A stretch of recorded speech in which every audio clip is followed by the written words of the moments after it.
Bienvenue sur Geek & Fit. L'objectif de cette chaîne autour du sport est simple, remettre l'individu, c'est-à-dire toi qui regardes la vidéo, au centre des priorités. Formulé autrement, mon objectif c'est que tu progresses. Pas de méthode miracle, magique, pas de bullshit. Je te donne mes sources en description et quand j'en ai pas, je le dis. Je vais peut-être utiliser des mots compliqués, je vais sans doute avoir l'air condescendant. Ne t'y trompe pas, c'est simplement parce que je ne veux pas te prendre pour un ou une idiote. Pour progresser, il y a deux solutions. Qu'on t'apporte quelque chose de positif ou qu'on te retire quelque chose de négatif. Aujourd'hui, cette vidéo s'oriente clairement vers la première solution car j'ai l'honneur de te présenter une séance de sport encadrée par Olivier Bollier. Pour te présenter le personnage rapidement, Olivier Bollier est l'un des grands noms de la préparation physique en France. Il est d'abord docteur en sciences du sport, s'est entre autres occupé de la préparation de 30 athlètes olympiques, dont 15 qui ont eu une médaille. Rien que ça, et il a écrit pas moins de 4 livres, dont un dont tu peux retrouver la critique dans mon espace membre sur YouTube, au milieu de plein de revues d'études et autres contenus exclusifs pour à peine 2 € par mois. Oui, aucune honte à me faire de la pub. D'ailleurs, j'en profite aussi pour dire que cette vidéo sera scindée en 2 parties. La première, la séance, la deuxième, une discussion, qui sortiront à 1 semaine d'intervalle respectivement l'une de l'autre. Si tu veux avoir la version longue contenant les deux et même un peu plus, c'est déjà dans l'espace membre. Et sur ce, commençons.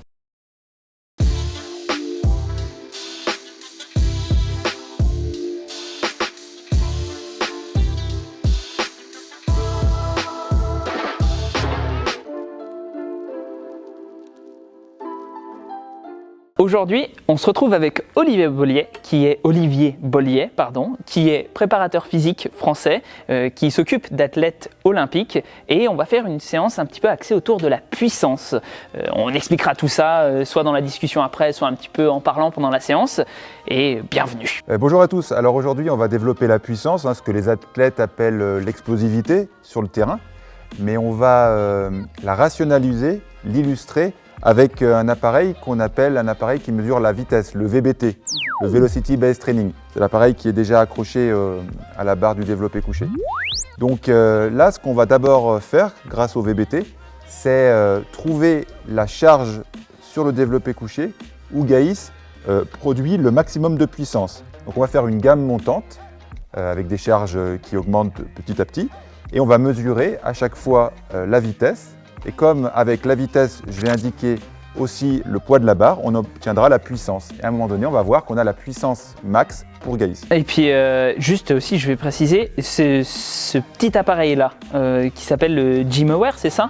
Oui. On en a un petit peu parlé avant, etc. Et j'ai eu la surprise d'apprendre que ça valait dans les 2300, 2400 €, mais il y a d'autres alternatives pour s'entraîner en VBT, il n'y a pas uniquement cet appareil-là. Ça, c'est un matos de professionnel pour le coup. Puis, tu m'avais dit que c'est surtout l'application qui était vraiment très bien faite sur le GymAware, c'est ça? Oui, c'est ça. On aura l'occasion sûrement de zoomer sur l'application. Oui, ça, c'est du matos professionnel.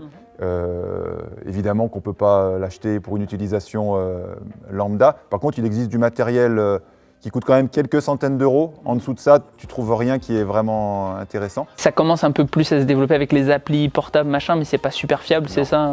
Ouais, donc c'est quand même quelque chose qui est réservé à des pratiquants passionnés ou qui ont envie d'investir un petit peu de temps et d'argent dans leur pratique. Ouais, celui que tu m'avais conseillé, que tu m'as prêté pour que je fasse des tests, je crois qu'il coûte 400 €, quelque chose comme ça de base. Et 400 €, bon, c'est quelque chose qui est pas difficile à sortir si jamais on est préparateur physique ou qu'on a des athlètes, mais c'est vrai que si on veut s'entraîner au quotidien avec ça et qu'on est juste quelqu'un qui est comment dire, un peu aficionados des sports de force, ça peut représenter un investissement. Maintenant, c'est pas un investissement qui est non plus, voilà quoi, on va dire que ça coûte souvent le prix d'une licence pour faire un sport par an on va dire. Donc ça double le prix de la licence pour 1 an, mais le truc qui est pas mal, c'est qu'on peut s'en servir pour plusieurs années et peut-être rentabiliser ça à long terme ou se faire un joli cadeau de Noël par exemple. Bon, et ben on va commencer.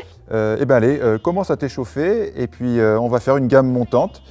J'indique à chaque fois le poids de la barre, là en l'occurrence 20, et on va voir en direct le nombre de watts produits et on va monter les charges pour obtenir ce qu'on appelle Pmax, la puissance max, avec la charge qui est la tienne. Juste pour dire, donc du coup, toi, même en termes d'échauffement, tu recommandes juste sur ce genre de choses-là de déjà simplement faire les mouvements et ça suffit, quoi, en fait. Oui. Avant de faire du développé couché, je vois pas l'intérêt d'aller faire 45 minutes de footing. Ouais. Donc il y a l'échauffement articulaire, il y a tout ce qu'on peut faire en échauffement, mais là, on va simplifier la chose. Alors là, tu es en train de t'échauffer, tout va bien. Après, le VBT, la chose qui est cruciale à comprendre, c'est que pour mesurer la vitesse, il faut qu'à chaque répétition concentrique, tu produises le maximum de vitesse intentionnelle. Donc là, à 20 kg, ce n'est pas le souci, mais dès qu'on commencera à mettre du poids, il faudra que chaque rep soit faite en accélération maximum sur la phase concentrique. Et du coup, ça, je pense que c'est pas non plus possible en dessous d'une certaine charge parce que sinon, tu dois te casser les articulations. Tu fumes les coudes, comme on dit. Plus moi, ça va beaucoup m'intéresser, je pense, parce que mon objectif principal, au départ, c'est pas de faire de l'hypertrophie, même si c'est très appréciable. Et je dis pas en termes d'objectif secondaire, c'est comment dire, c'est toujours appréciable. Mais moi, mon objectif au départ, c'est de devenir meilleur dans mon art martial, qui est le kendo. Et bon, au bout d'un moment, il faut quand même être un minimum rapide, on va dire. Et avant de passer à la suite de la vidéo, c'est le moment des remerciements. Je remercie d'abord ma salle Jenae et Cully pour nous avoir offert la possibilité de tourner. Allez y faire un tour si vous êtes à Lyon, c'est super chouette et vous m'y croiserez peut-être. Je remercie aussi mon cadreur, Lucas, qui fait un super taf et sans qui ces vidéos ne seraient pas possibles. Enfin, et peut-être surtout, je remercie le sponsor de cette vidéo, à savoir Le Bon Coach. Mais qu'est-ce donc? Eh bien, c'est une plateforme qui te permet de réserver des créneaux avec des coachs sportifs pour des séances en ligne comme en présentiel. En effet, tu n'es pas sans savoir que la situation sanitaire a mis un sacré frein à l'encadrement de séances. Pour certains qui n'ont pas de soucis d'un point de vue motivationnel, avoir un suivi en ligne comme ceux que je propose est suffisant. Pour d'autres, au contraire, il est quasiment impossible de se mettre dedans sans avoir une personne physiquement présente pour les pousser, les corriger ou tout simplement les faire kiffer. Ce que propose Le Bon Coach, c'est tout simplement de rendre à nouveau cette pratique possible. Point important, il y a aussi la possibilité de faire appel à des professionnels du massage ou de la préparation mentale. Plus de 400 coachs sont disponibles sur la plateforme dans toute la France. Chose à souligner, tous les coachs sportifs sur cette plateforme sont diplômés, ce qui est pour moi un gros plus dans cette période où ceux qui passent leur diplôme de façon honnête sont plus pénalisés que jamais. Bref, je t'invite vivement à y faire un tour car c'est grâce à leur confiance aujourd'hui que ces vidéos qui demandent plus de moyens que ce que je fais habituellement peuvent voir le jour et que peut-être à l'avenir nous pourrons partir voir des gens un petit peu plus loin. Donc ici, tu as le poids de la barre, donc la 40 kg, et à chaque répétition, tu vas voir un diagramme en bâton s'afficher, ce sont les watts. Okay. Donc quand tu veux, 325 watts, 365 watts, 391, 363, 353, voilà. Donc tu vois, tu as ton diagramme en bâton, chacune de tes reps qui reste en mémoire, et là, average, tu as la moyenne, donc 344 watts de moyenne, et chacune des reps après individuellement. Comme on voit, plus on avance dans la série, avec la fatigue, ça descend. C'est intéressant de procéder comme ça sur cet exercice-là, parce que moi, j'ai pas beaucoup l'habitude de le faire. Moi, j'ai plutôt l'habitude de faire ça aux haltères. Et donc, là, ça me... Enfin, je sais pas, je me sens stimulé par le fait d'avoir une barre, me dire « Ah, j'ai juste à pousser en fait ». C'est plus simple que de me dire « Il faut que je stabilise de… » C'est pour ça que c'est complémentaire, les poids et les haltères, quoi. Enfin, la barre et les haltères. Alors là, pour avoir un ordre d'idée, là, quand tu as mis un peu des watts, tu as fait un peu moins de 400 watts, 391. Ouais. Tu n'étais pas à fond, mais tu vois, ça te donne un ordre d'idée. Donc à 40 watts, 391 à 40 kg, 391 watts. Là, on va mettre 60 et on va voir. 401, 433, 412. Donc voilà, on est dans le cœur de l'évaluation, puisque sur 3 reps, tu vois, la première, tu t'es un peu réglé, si je puis dire, 401. Là, tu as mis la gomme 433. Puis finalement, tu as essayé d'aller plus vite, mais ça ne l'a pas fait. Donc là, ça y est, sur un triplé, on est dans le cœur du développement de la puissance, toujours qualitatif, jamais quantitatif. C'est antinomique avec cette qualité physique. Donc là, 433. Donc là, on note 433 watts à 60 kg. On va essayer, mettons, 65, voir si tu peux faire un petit peu mieux. Et par tâtonnement, on va obtenir Pmax. Je trouve ça super cool dans la démarche parce qu'on est vraiment sur le terrain en train d'expérimenter avec des moyens objectifs. C'est-à-dire qu'on est un peu à la… Enfin, je sais pas, j'ai l'impression de faire un peu une démarche presque de scientifique dans l'individualisation. c'est bête à dire comme ça, parce que évidemment pour faire de la science, il faut avoir un peu plus de méthodes, un peu plus de matériel, etc. Mais on est dans le début de ça en fait, c'est-à-dire tester et voir, et puis faire des hypothèses, et puis tâtonner. Enfin, Là en fait, ce que tu fais, c'est de la démarche expérimentale non publiée. Mais c'est la même chose qu'un chercheur. Il a une hypothèse, une idée à l'esprit. Après, il va le vérifier sur le terrain. C'est nous, c'est ce qu'on fait. On cherche quelque chose et on l'objective d'une manière rationnelle. Et après, on en tire les conclusions. Mais la démarche, ce qu'on appelle la démarche expérimentale, c'est la même. Seulement là, nous, on ne cherche pas à publier quoi que ce soit. On cherche à trouver scientifiquement quelle est la puissance maximale que Gaïs est capable de produire au développé couché pour pouvoir s'entraîner qualitativement là-dessus. Mais c'est la même chose, oui. Alors un point important, là, on l'a pas chronométré, mais c'est la récupération entre les séries. Tu vois, le développement de la puissance, ça fait appel au système énergétique traditionnellement connu sous le terme de système anaérobie alactique. Donc c'est un système qui tolère assez mal une pré-fatigue, tu vois. Donc c'est pour ça que quand on teste finalement la puissance ou même la force maximale, c'est le même registre énergétique, c'est le même système anaérobie lactique. Il faut une approche qualitative, ça veut dire des récup suffisamment longues entre les séries pour ne pas parasiter, si je puis dire, pour ne pas faire d'interférence entre ce système-là et un autre. Donc là, sur un vrai test, dans la vraie vie, je prendrais à peu près 2 minutes de récup entre les séries pour avoir un compromis entre je récupère suffisamment, mais je garde aussi une dynamique de séance réaliste. Ça, c'est important parce que c'est vrai qu'on peut se dire aussi, oui, on met 5 minutes de récupération entre chaque, mais le truc, c'est qu'on peut se déconcentrer. Et on oublie souvent cet aspect-là aussi, de se dire que le mental, c'est important dans ce type de... Enfin, comment dire... Dans le sport, en fait, on a souvent tendance à voir toutes les choses d'un point de vue purement physique. Bon, ça, si j'ai ça, et ça, et ça, et ça qui s'alignent, j'aurai Pmax, ce sera très bien. Ouais, mais ça se trouve, en fait, Pmax, ça va changer d'un jour sur l'autre parce que si tu es déprimé, peut-être que tu n'es peut-être pas au meilleur de ta forme pour pousser. Et encore que, on ne sait jamais, parce que quelquefois, ça peut être complètement dissocié et quelquefois, ça peut être fortement corrélé. Et je pense que c'est là aussi que le travail de préparateur physique est important, c'est de connaître aussi ses athlètes, parce que je pense que ça doit se voir tout de suite, quoi, quand quelqu'un est... tout devrait aller bien, et puis tout va pas bien. Enfin, je sais pas, Oui, tout à fait. Habituellement, on a tendance, tu vois, à rentrer chaque concept dans une boîte, quoi. Il y a ça pour étudier la puissance, il faut faire comme ça. Dans l'absolu, c'est la meilleure façon de faire. Pour développer le système aérobie, c'est comme ça. Oui, d'accord. Dans un monde imaginaire, oui. Dans le meilleur des mondes, oui. Dans les faits, ça ne marche pas comme ça. Les systèmes, ils sont imbriqués. Puis l'individu, il existe dans un tout unifié. Donc c'est aussi une partie du travail qui n'est pas scientifique, mais qui est plus humaine, de comprendre le contexte. Et là, c'est un bon exemple. Dans l'absolu, on aurait besoin de plus de récupération, sûrement. Mais dans les faits, d'avoir cette récupération théoriquement maximale, elle n'est pas optimale. Et donc, c'est aussi une partie du travail de redescendre la théorie dans le contexte pratique. Puis moi, alors juste, il y a un truc sur lequel je ne veux pas être d'accord avec toi, c'est que tu dis oui, c'est pas une démarche scientifique. Moi, je trouve que ça reste une démarche scientifique en fait, parce que c'est pas parce que c'est séparé, c'est parce qu'on s'intéresse plutôt à l'émotion que c'est pas scientifique. Au contraire, je trouve que c'est une façon encore d'aborder la science. C'est juste que c'est pas celle qu'on a l'habitude d'entendre. Exactement. Et c'est exactement. Et c'est fascinant. Ouais. Moi, j'aime beaucoup le concept de préparation mentale.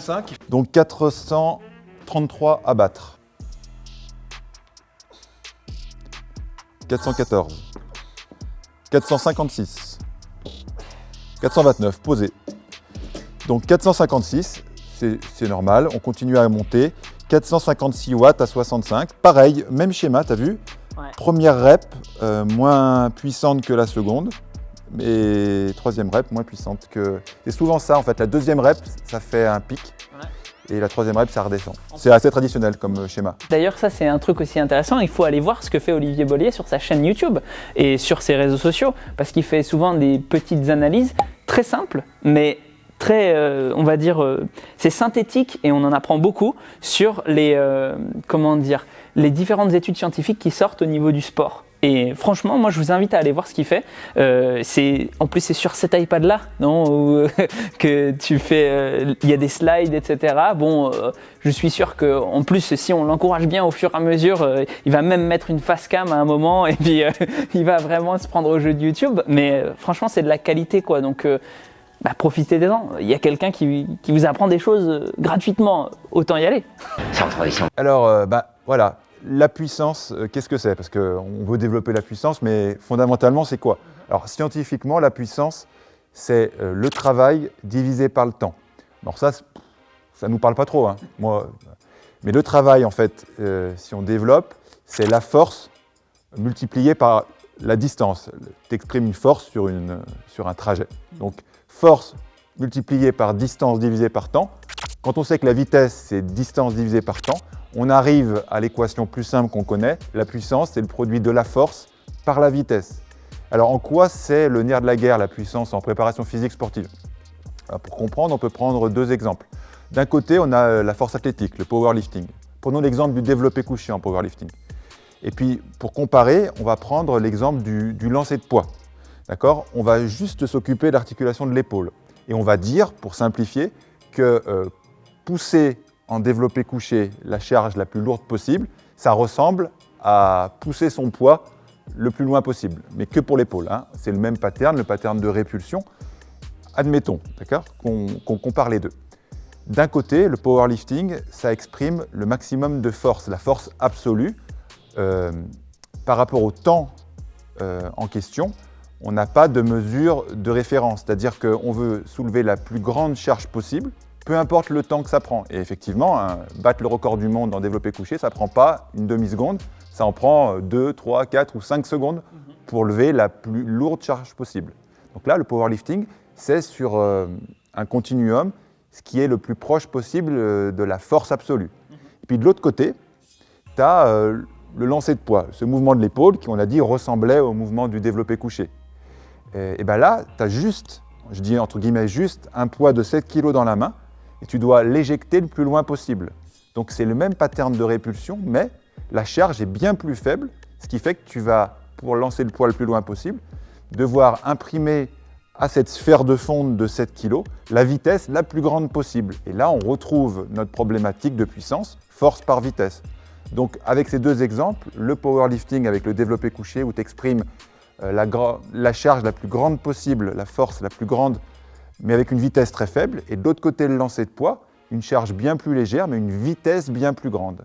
Alors, pour en revenir à la prépa physique, nous, en prépa physique, il y a bien plus de sports qui ressemblent au lancer de poids, où il faut exprimer un certain niveau de force à la plus grande vitesse possible, que la force athlétique. Finalement, il y a peu de sports où tu dois exprimer la plus grande charge possible une fois, et puis plus rien. Ça se compte sur les doigts d'une main, même pas sur les doigts de deux doigts. Voilà, c'est comme ça qu'on peut illustrer pourquoi en prépa physique la puissance c'est le nerf de la guerre. Bon, alors on a fait Pmax. Alors maintenant, on va faire comme si on faisait une séance de développement de la puissance simple. Par exemple, quelques séries de X répétitions. Je dis X parce que justement l'appareil va nous permettre de dire à quel moment on arrête la série. Donc on va voir, grâce à l'application, à quel moment on décroche, à quel moment la puissance décroche. Et donc nous, ça va nous permettre de dire à quel moment on arrête la série pour ne pas faire des répétitions poubelles, quoi. Ouais. Et c'est même des répétitions qui peuvent être en plus un peu problématiques parce qu'en fait finalement, moi en tout cas c'est comme ça que je le vois, hein, la puissance, c'est quelque chose qui est beaucoup lié au système nerveux central et le problème c'est que, enfin le problème et ce qui est super c'est qu'on apprend en fait, le système nerveux c'est quelque chose, c'est un apprentissage, finalement si on apprend à aller moins vite, enfin l'objectif finalement n'est pas réalisé, c'est-à-dire que si on va, c'est pour ça que l'entraînement par exemple des bodybuilders qui va avoir tendance à aller avec beaucoup de diminution de la vitesse, etc., ça fait peut-être pas les meilleurs athlètes, on va dire, très explosifs, entre guillemets, sur le terrain, quoi. Enfin, je pense que c'est lié. Après, tu me dis si tu penses que c'est pas du tout vrai ou… En clair, oui, c'est ça. Tu performes sur les sur les schémas que tu répètes. Voilà, c'est ça. C'est pas plus compliqué que ça. Hein. Ouais. C'est basique, mais en même temps, à un moment donné, si tu es habitué à t'entraîner à faible vitesse, il y a de fortes chances que lorsqu'on te demande d'exprimer une grande vitesse, tu sois pas dans ton élément, quoi. Ouais, exactement. Donc on est tout à fait là-dessus, quoi. Par contre, il y a une certaine, pas réciprocité, mais tu peux changer ce paradigme-là. Mais faut-il encore y passer du temps, quoi. Donc on va remettre la bonne charge. Alors ce que je te propose, c'est mettre peut-être un petit peu moins de 65, comme la fatigue s'est un peu accumulée. Pour travailler en série, on peut peut-être mettre 62 ou 63. Et du coup, par exemple, avec un de tes athlètes, où tu vois, tu fais cette séance de test, et ben, ça te sert pour peut-être un cycle d'entraînement où tu te dis, bon, bah, derrière, je prends, peut-être que le jour même, je ne lui fais pas travailler avec exactement la même charge, mais la séance d'après, bah, je sais qu'il travaille à 65 en Pmax, donc je vais le prendre directement à 65. Puis dans les faits, après, souvent, je ne remets pas l'appareil à chaque coup. Ouais. Si je sais qu'il bosse aux alentours de 65 à Pmax, il y a des fois, dans un souci pareil de côté pratique, je ne remets pas à chaque fois le truc. Parce que là, on est tous les deux, c'est bien, mais quand tu entraînes 2, 3, 10 athlètes en même temps, donc tu es bien content d'avoir la charge en question sans avoir à mesurer à chaque fois. Donc voilà, là, on va voir à quel point c'est important d'avoir un feedback direct sur chacune des reps pour dire à quel moment Gaïs il doit s'arrêter si on veut rester dans une approche qualitative pure et dure. Puis en plus, il me semble que c'est assez... ça peut aussi servir... J'ai vu récemment sur des rugbymen, enfin des jeunes rugbymen, qu'ils avaient le feedback en fait après chaque répétition, mais eux. Et en fait, sur 3 semaines, quelque chose comme ça, et ben plus, je sais plus. C'est sur peut-être une plus longue période, parce que 3 semaines, ça me semble vraiment très peu. Je sais pas pourquoi j'ai ce chiffre 3 en tête, c'est peut-être plus de 3 mois, où en gros, et ben ils ont augmenté beaucoup plus leur vitesse et leur puissance maximale que ceux qui n'avaient que leur feedback après chaque série. Donc c'est aussi une des applications du VBT, je pense, assez directe, quoi. Ah oui. D'avoir le feedback. Motivationnel, là, tu as à chaque fois, à chaque rep, je te dis ce qui se passe. Ouais, c'est fou. Allez, donc là, on est en série. C'est moi qui te dis stop quand il y a un décrochage. Okay. Première rep, 3,86. 3,76. Attends. 409. 3,87. Stop. Okay. Alors, ce qu'on va faire là, parce que ce qui est plus pertinent, c'est qu'à chaque rep, t'attendes que je te dise la valeur. Okay. Comme ça, tu vois, parce que là, t'enchaînes et finalement, tu m'écoutes pas. Tiens, bah viens voir. Tu vois, pour information, alors, tu vois, première rep, 3,86. Après, il y a eu une décroissance, étrangement. Après, c'est remonté à 409. Ouais. Et c'est redescendu à 3,87. Donc là, tu es reparti. Ouais. Mais tu vois, là, à ce moment-là, je t'aurais peut-être arrêté. Ok. Donc, tu fais une rep, je t'annonce, tu repars. Ouais. Et à un moment comme ça, sinon, l'intérêt du feedback, Serre-moi. Allez, chaque rep, maximum de vitesse intentionnelle sur la phase concentrique.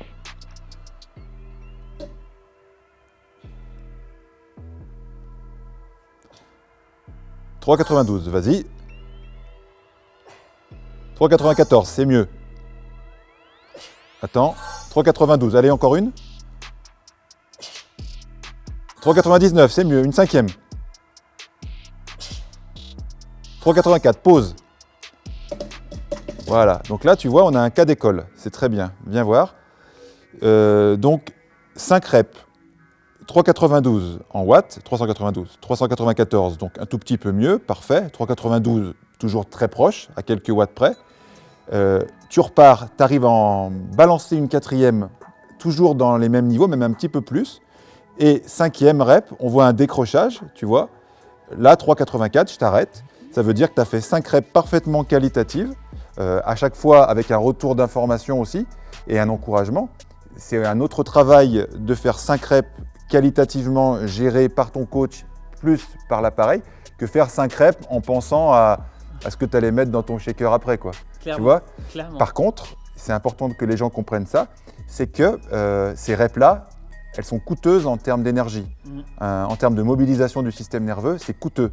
Et là, sur le coup, on ne se rend pas compte, mais si on fait toute une série comme ça, ou toute une séance comme ça, où chaque rep doit être fait à vitesse intentionnelle max, ça te crame le système nerveux. Ça n'a rien à voir en termes de charge de travail avec ce qu'on peut faire traditionnellement. Donc il faut en tenir compte dans la gestion de la charge. C'est en plus, je trouve, une bonne démonstration que quelquefois tu peux écouter ton podcast à la salle de musculation parce que en fait, quand tu fais de la musculation standard, on va dire, ou juste pour faire de l'hypertrophie, finalement, tant que tu pousses, c'est pas très grave, quoi. Et puis, c'est un vrai travail en fait. On dit athlète professionnel, mais c'est un vrai travail en fait de se mettre dedans et de se dire là je pousse avec le maximum d'intensité.